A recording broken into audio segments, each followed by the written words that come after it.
të aktiviteteve artistike, ndihmën, mbështetjen e Ministrisë Kulturës, jo në rastin tënd, po flas në parim.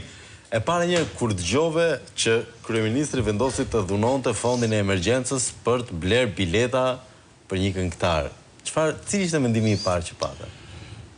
Them të drejtën, nuk më bëri shumë përshtypje sepse kryeministri e ka treguar që çfarë dëshiron në këtë vend ta bëj, ai e bën dhe nuk pyet njeri. Pra nuk ishte ndonjë surprizë e madhe,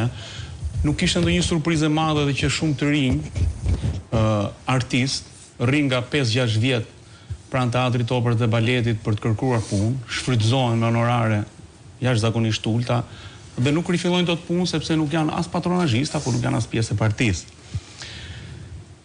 Padyshim që këto fonde mund të ishin përdorur, siç e kanë thënë shumë, padyshim edhe gazetar apo njerëz të artit, mund të ishin përdorur për shumë gjëra që Shqipëria dhe shqiptarët kanë nevojë, sidomos për Akademinë e Arteve dhe për artin, sepse po shuhet dal nga dal prezenca e të rinjve që të studiojnë për muzikë.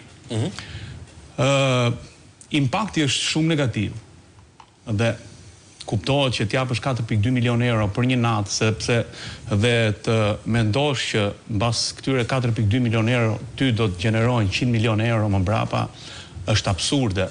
Është vetëm vazhdimësia e gënjeshtrës së radhës. Pra duhet kuptojnë shqiptarët dhe ne bashkë me shqiptarët që kryeministri në 100 fjalë që përdor, fjali retorik politike, 99.9 i ka gënjeshtra.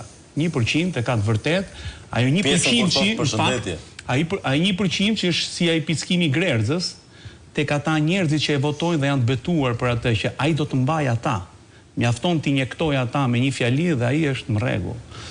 Por shteti më i varfër i Europës të paguaj 4.2 milion euro për një natë. Për bileta, për një pjesë biletave. Ore, e kupton? Se ti ke bërë turne ndërkombëtare edhe me teatrin e operës. Si është ndikimi dhe financimi i aktiviteteve që përhapin kulturën shqiptare në vende të tjera, në festivale apo në organizime? Si funksionon? Së pari një po e nis nga vetja, kur më kanë ftuar për të performuar një opera, së pari bëhet një kontratë me këngëtarin, me individin. Pra, këngëtarin ta heqim nuk ka lidhje fare me këto 4.2 milion euro. Po sigurisht. Së dyti, për të bërë një aktivitet, duhet të parashikosh mirë buxhetin tënd dhe aktivitetet që bëhen, nuk bëhen që ti përfitosh nga biletat dhe të fitosh para. Jo, ti duhet dalësh një jek me projektin që bën, nga sponsorat, nga projekti që ti e dorëzon Ministrinë e Kulturës, nga projekti që ti e dorëzon Bashkinë e Tiranës, dhe në momentin që ti e shikon që projekti nuk e ka realizuar anën financiare që ti ke menduar, atëherë nuk ke pse e merr përsipër për ta vazhduar projektin. Pra do të thotë që ky është ka vizibilitet që këtu. Po, ky është një autogol që ka bërë kryeministri me Blendi me Ministrin e Kulturës, zotin Blendi Gonxhe. Por unë mendoj që ai këtë gjë e ka bërë për të parashikuar zgjedhjet lokale të vitit 2027, për të mbledhur ca para, për të mbledhur ca fonde dhe për ta bler votën më shtrenjtë. Sa më shumë fukarenë ketë Shqipëria, aq më tepër do kenë nevojë për para njerëzit që të ushqejnë familjet e tyre. Kështu që ai thotë, një votë sa e kam unë sot, 200 euro, po e bëj 500 bursa, unë ja marr prap lekët këtyre.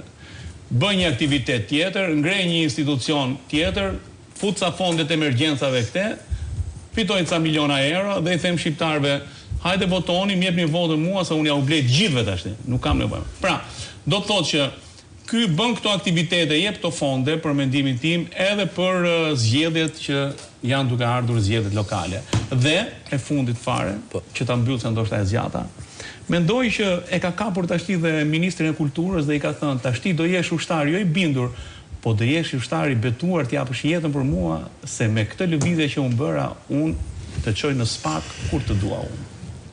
Dakor, agresive dhe kjo. Pra, ai i ka thënë atit që do bësh këtë veprim dhe nuk do m'dalësh më nga... Nëse nuk është se Gonxha ka dalë nga rreshtira. Mirë, po kjo është... Mos i bjem qafë në këtë pjesë. Ai nuk është se ka shumë besim tek ata që ka rreth. E vërtet është dhe kjo. Për të qenë i sigurt, i ka thënë do bësh të veprim dhe tash të kam këtu.